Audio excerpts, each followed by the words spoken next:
think about something in your life that you almost missed out on.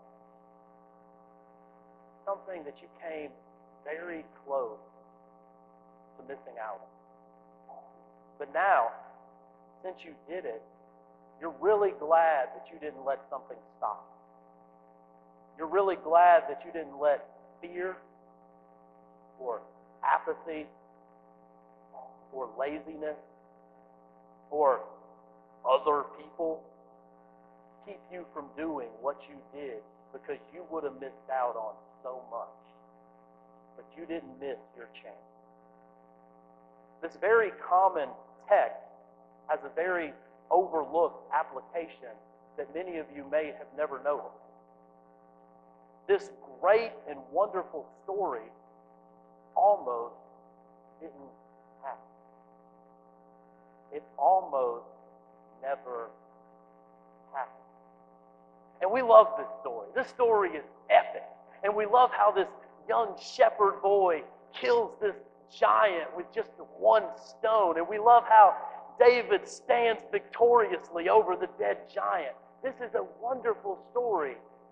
But today, I want to suggest to you that it almost didn't happen.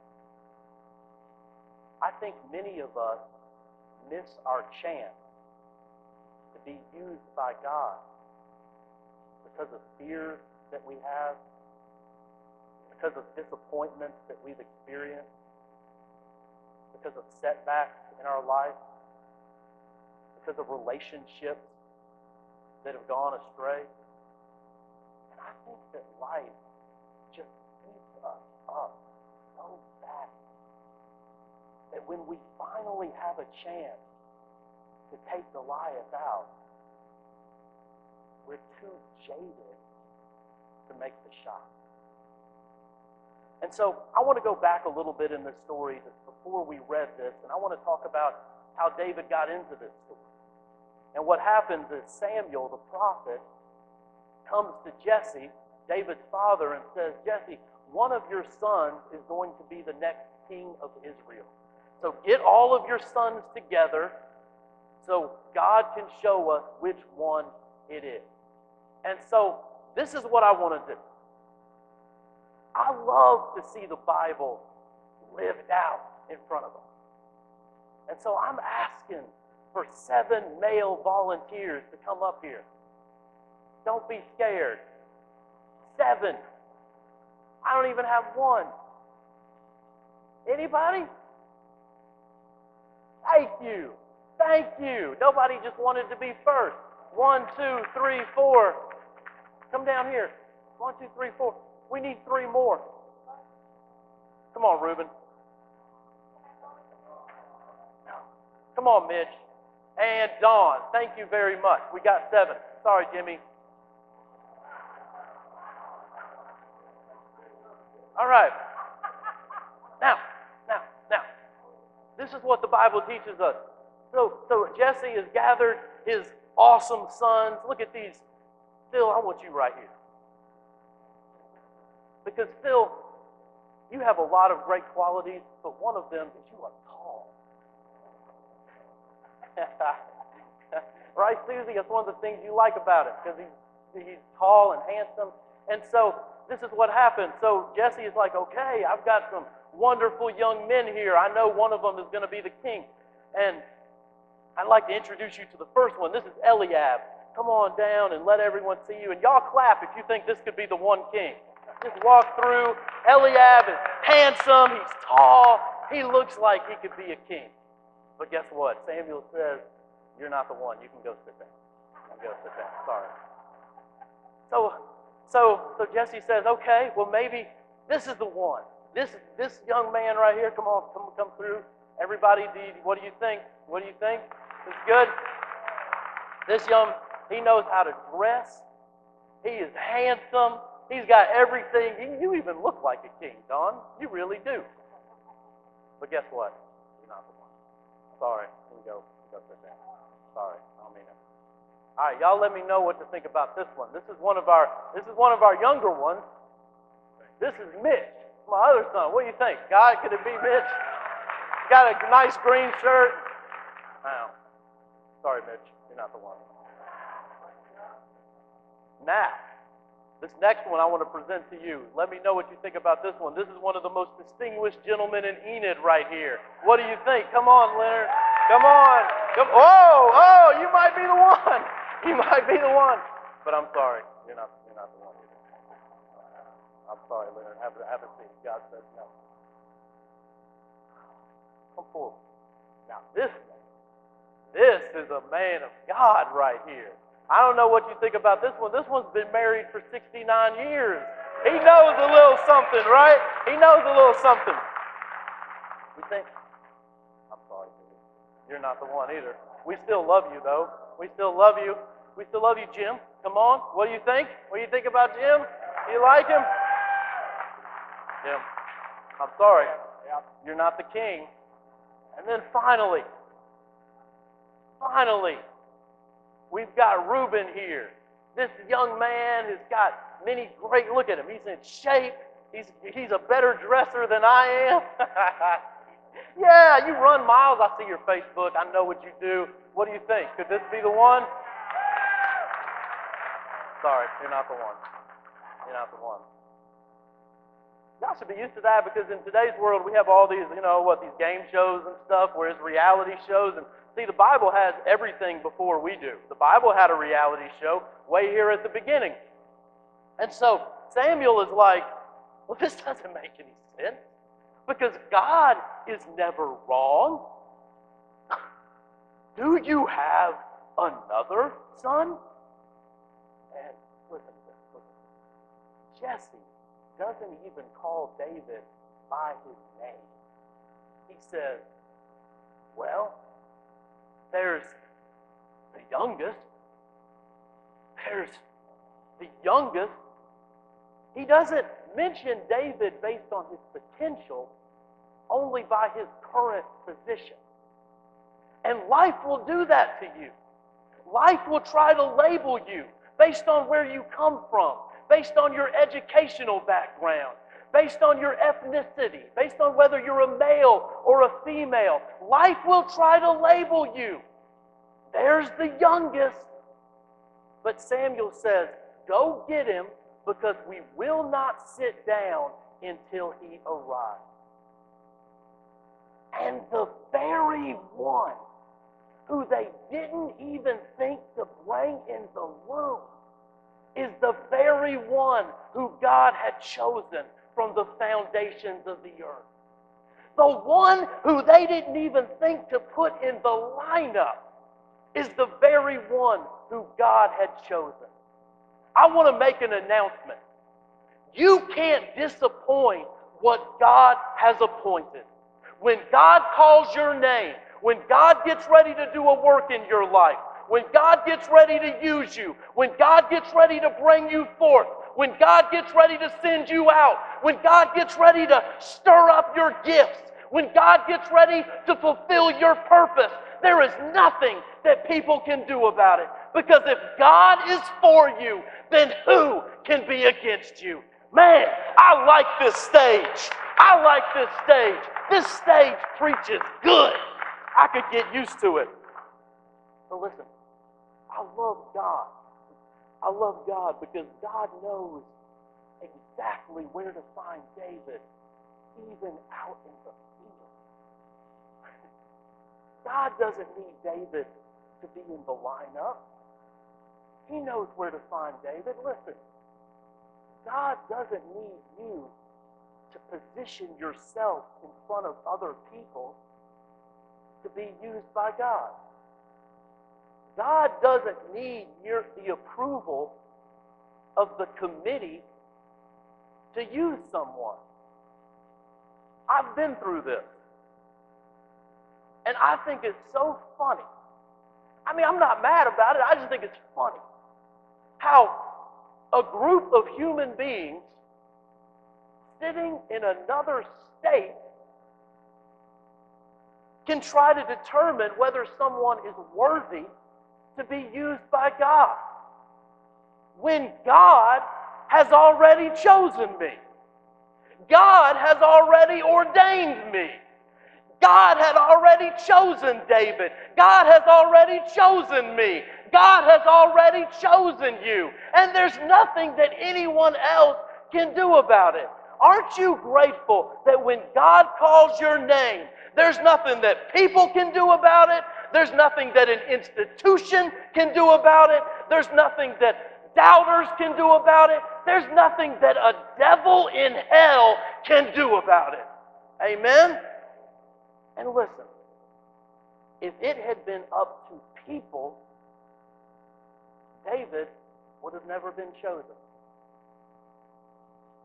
Am I wrong? If it had been up to the committee, David would have never been selected. But don't you worry, because when God gets ready to call your name, He knows exactly where to find you. Don't even worry about whether or not people approve of you. Don't even worry about whether or not people appreciate you. Don't even worry about whether people call you by your correct name. Because when God gets ready to use you, He knows how to find you. So, what do you think that David did once he was selected to be the king? Because he didn't do what I would have done. If it was up to Tim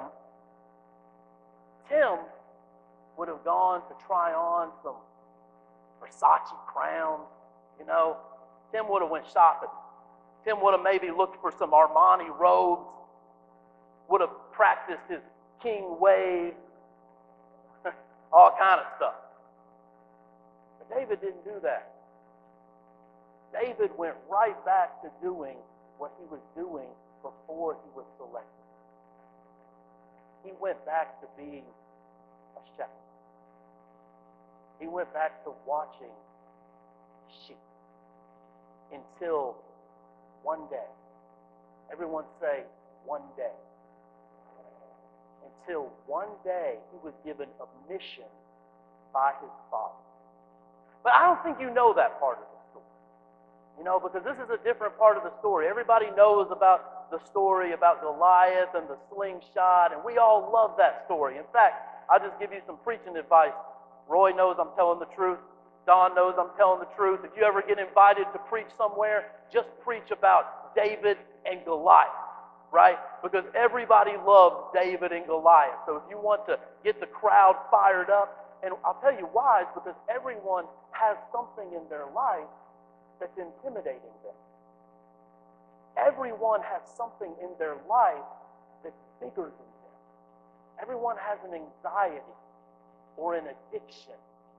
Everyone has something in their life. And I could probably go around the room and point to people, and I could guess what your Goliath is. Some of y'all spend too much. Some of y'all eat too much. Some of y'all judge too much. Some of you talk too much. I could keep going, but I'm going to stop. But we all have something in our life that is bigger than us. And so if you want to get a crowd fired up, you just preach about David and Goliath. You just say that you can kill Goliath, and Goliath is going down. And I believe that. I really do. But as I was studying this text, God said something.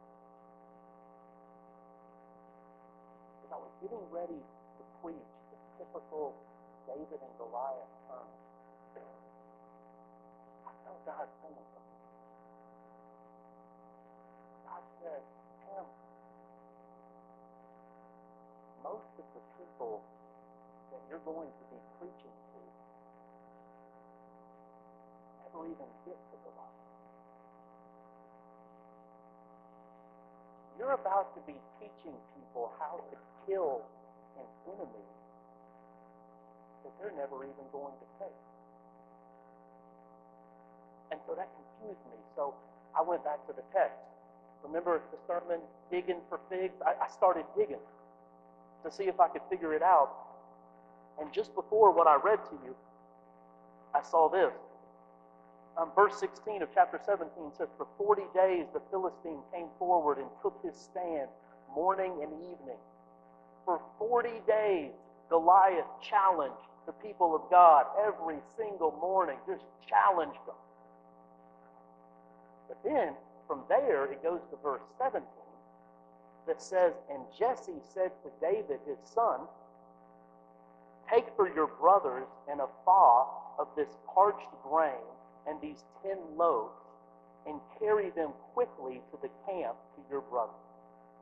Also, take these 10 cheeses to the commander of their 1,000. See if your brothers are well, and bring some token from them.'" What? Jesse must have forgotten who he was talking to, right? But this is the future king of Israel. And what he's asking David to do is so menial. And David could have said, "Who do you think you're talking to? Didn't you hear what Samuel said about me? I am a man of potential and purpose. I don't have time to run your little errand. I'm not going to bring bread to the brothers who didn't even think enough about me to put me in the lineup." This is the test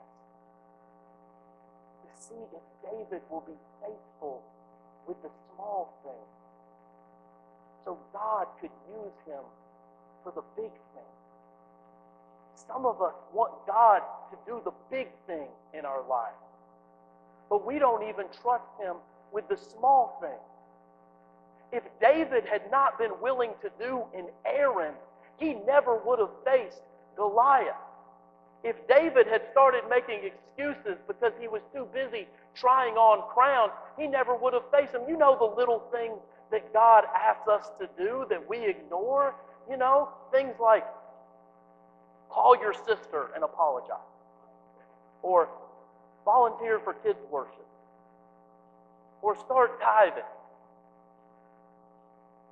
Some of us want to do the big thing, but we don't want to tend sheep.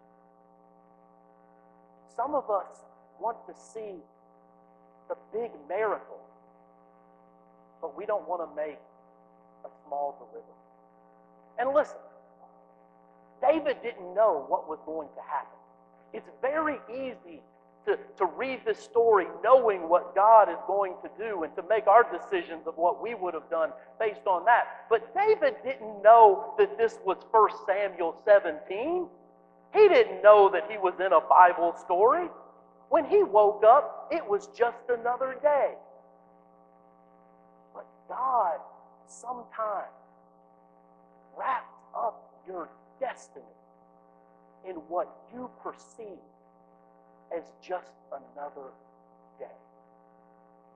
If David had not been willing to do the small thing, he never would have fulfilled his destiny. I'm going to tell you a little story to help illustrate this. This is kind of a bizarre story. You're just going to have to hang with me for a while. It's not going to make any sense for a while. So, I don't know if some of y'all know this about me, but I'm kind of a workaholic. I used to be a lot worse than I am now, but I'm still kind of one. It's okay. So I was at church, and the leaders of the church came up to me and said, "Tim, you have to take a vacation." And I was like, "Take a vacation? There are people out there going to hell. How can I take a vacation?" They said, "Tim, stop it. You're stupid. Listen to me. Take a vacation." I said, "Okay." So I wasn't used to taking vacations. I didn't know how you do it. So I'm just like in my apartment, sitting at the pool with my kids, and trying to relax. And I started enjoying it. I mean, I'm just chilling. It's nice, kicking back, watching them play. Anyway, this elderly lady comes up to me, comes up to my kids, and she's got these cupcakes. And she says, "Sorry to bother you, but God told me," I live right up there in that apartment, "and God told me to bring cupcakes. all the people out here having fun at school. And so I'm annoyed, first of all, because someone's talking to me and I'm on vacation. And I'm annoyed even more because she's using God to do it. I'm like, you know, use God to my hands to do something. So I'm like, sure, you can give my kids a cupcake, that's fine. Give them a sugar high, so they'll run off. And so she looks at me, she says, Pastor Tim? And I say, shooting Pootie. And I said, yeah, Pastor Tim. And she goes, oh, I'm Margaret. Oh, you probably don't remember me. I go to the Reverend Robertson's church. I'm like, the Reverend Robertson? And she goes, oh, no. I go to Pastor Yoda's church. I'm like, oh, Pastor Yoda. Let me just explain this to you real quickly. It's not anything to do with the story, but you need to know this. I called him Pastor Yoda because he's really funny. He's a little short guy, and he had a cane. He's an older gentleman that was a preacher, and he walked around with a cane because his leg was messed up. And so he would do this. And he would, just like Yoda. If you've ever seen Star Wars, just like Yoda. But just like Yoda, when the time came, he would throw that cane down, and he would verbally let you have it with the Word of God. I'm telling you, don't mess with this guy. So I called him Yoda. He's like, yeah, Pastor Yoda. Hey, I'm like, okay, yeah, well, that's nice. Pastor Yoda, tell him I said hi. And she's like, we're having that revival this week. And just another little side note to the story is his church, my church, and another church were going to have this revival joined together because none of us were that big. We just have one big revival. But it didn't work because one of the churches didn't want to have it, so we scratched it. But he decided to have one on his own and blah, blah, blah. So they're having this revival. So he's like, yeah, you should come tonight because tonight is Holy Convocation night. And I was thinking to myself, lady, I am on vacation. I don't even know what a holy convocation is, but I'm certainly not going to. But I said, ma'am, I would love to come to your holy convocation. I don't know if I'll be able to, but you tell Pastor Yoda that I said hi. And so she gave me the name of the guy preaching that night, and I was like, oh yeah, I know that guy. He used to be in Nashville. He used to be a pastor in town. He had moved away, and he's coming back. And I was like, that's good. So she goes on, and I forget all about the holy convocation. But later, I've got the kids' bathing suits off. I've got them changed, and we're just chilling in the living room. And I just got this feeling. Like, I don't think it's God at this point. I don't want to hear from God because I'm on vacation. But I just got this feeling that said, text the pastor you used to know and ask him if he wants to have a meal while he's in town preaching at this revival. And so I texted him. I said, hey, Tim, I heard you're going to be in town tonight. I am not going to the worship service, but if you want to get a meal, I love food, so Chick-fil-A, it'll be fun. So time goes by. I don't hear back from him. About 5 o'clock, I finally get a text back from him, and he says, I would love to have Chick-fil-A with you, except for the fact that my back just went out, and I'm not going to be able to drive to Nashville. So we're going to have to do it the next time we go back into town. So I'm like, it's more chilling time. I don't have to worry about all that stuff. Just a minute or two goes by, and once again, I just get this feeling. I don't think it's God. I don't want to hear from God. But just this feeling comes over me where God says to me, Tim, call the church. I think I must be misunderstanding, but I just get this feeling again. It says, Tim, call the church. To which I said, Lord, I don't even know the church's phone number. To which God said back to me, Google it. And so, I don't know, I feel so stupid because, listen, I don't invite myself to preach somewhere. That's creepy, right? I try not to be a creepy man. And that's creepy. I mean, I'm not going to call Emmanuel up and go, hey, I heard y'all having a revival next week. I mean, if you want me to come preach, I come preach at your church. Hey, Oakwood, it's good. Hey, if you want me to come, I'm your man. That's creepy, right? I don't want to invite myself to preach somewhere. That's stupid. But anyway, God says, you do what I tell you to do. I'm like, okay, so I do it. So I get on the phone, and I'm like, oh, Lord, here we go. So I'm on the phone, and I kid you not, it rings 5 times. And I'm like, God did not tell me to leave a voicemail. And right when I was about to hang up, I hear this voice say the name of the church and say, "How can I help you?" And I said, "Shooty booty." And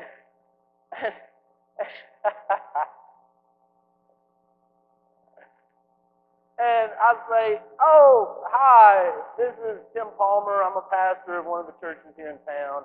And I don't know, I just heard that your preacher for the revival tonight's back went out. And I know that it's like 5 o'clock and you probably have it covered and you've got someone. But I know Pastor Yoda's. I just wanted to call. Anyway, it's fine. I'll talk to you later." And I'm about to hang up and he goes, wait. I'll take a message. What kind of message can I take? And so I'm like, well, you don't have to take a message, but just tell. I'm sure that Yoda is really busy right now. He's probably with the Ewoks fighting Darth Vader. It's okay. You don't have to tell him, but just tell him that if he wants me to preach, I'll preach this revival. Okay, and tell him. And so we hang up, and I'm not kidding. Like 1 minute later, the phone rings, and it's Yoda calling from his cell phone, and the first thing he says to me is, "Are you serious? Are you serious right now?" And I'm like, yeah. I mean, I met Margaret. She gave me a cupcake. I'm serious. She said, "Pastor Tim, I have done 3 funerals this week. I have called 5 of my friends who are pastors and asked them to help me tonight, and nobody could help me. They all had engagement. And I had just called up Margaret and a couple other people from the church, and we had just got done praying that God would send us some kind of help. And when we got done praying, Margaret came up to me and said, 'Don't worry, Reverend. God has a ram in the bush.' And I said, 'Well, baby, I'm your ram. I'm your ram.'" And then I was kind of embarrassed because the one thing I forgot to tell you at the first part of this story is since I was on vacation, I was even taking a vacation from laundry. I wasn't doing laundry anymore. And so I was kind of embarrassed to tell Yoda. I was like, "Yoda, I know this is Holy Convocation night and everybody's going to be wearing hats and fancy church dresses and all that kind of stuff. Yoda, I'm on vacation. All I got are like t-shirts and Nike shorts." And he was like, "Don't even worry about it. We'll just put on our Jedi robes over our shirts. It'll be great." And so I went and I preached, and I preached horrible. I mean, I did the best I could on short notice. It was okay.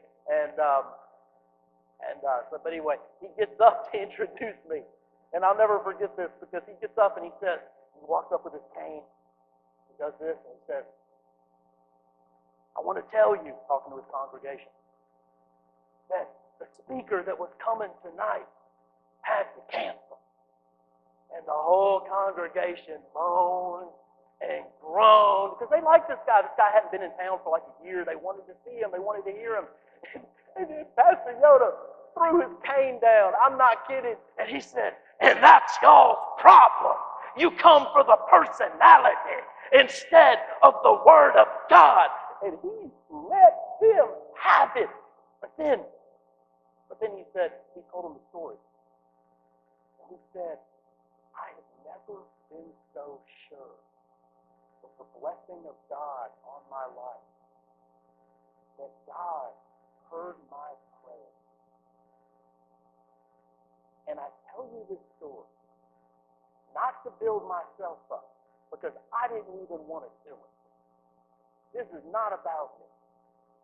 I tell you this story because if Margaret had not obeyed God in the little things, their revival would have been completely messed up. It was the little things that God used to do the big. What I'm trying to say is that God wants to to use you right where you are with what you already have. If David had not been willing to do the small delivery, he would have never seen the supernatural. So David is running his errand, and he gets to the front line, and as soon as he gets there, he hears this giant mocking the people of God, mocking his God. And so David starts saying, that's not right. That's not right. He can't do that. He can't mock my God. He can't mock my people. That's not right. And Eliab, the tall, handsome guy, hears him saying that and comes over to him and says, what are you doing here? And who did you leave those sheep with in the wilderness? Now, you see what he just did, right? All the soldiers are standing around. He just let everyone know that David was just a little shepherd. He just put him down in front of all of the men. And David, if he had listened to Eliab, once again, he never would have fought Goliath. If David had stopped to fight with his brother, he never would have taken on the real enemy. Do you know what I think the devil tries to do to churches, to denominations, to countries, to the body of Christ altogether? You know what I think he tries to do?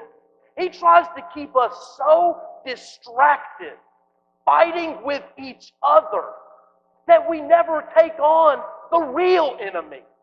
He tries to keep us divided in our denominations, in conservative groups and liberal groups, and by our theological beliefs. And he tries to get the young people worshiping in this worship service or this church, and the old people worshiping in this church or this worship service. And he tries to keep us fighting about music and what to put on a sign and what kind of carpet we should have and all this other stuff, that we get so distracted fighting with each other, we never take on the real enemy.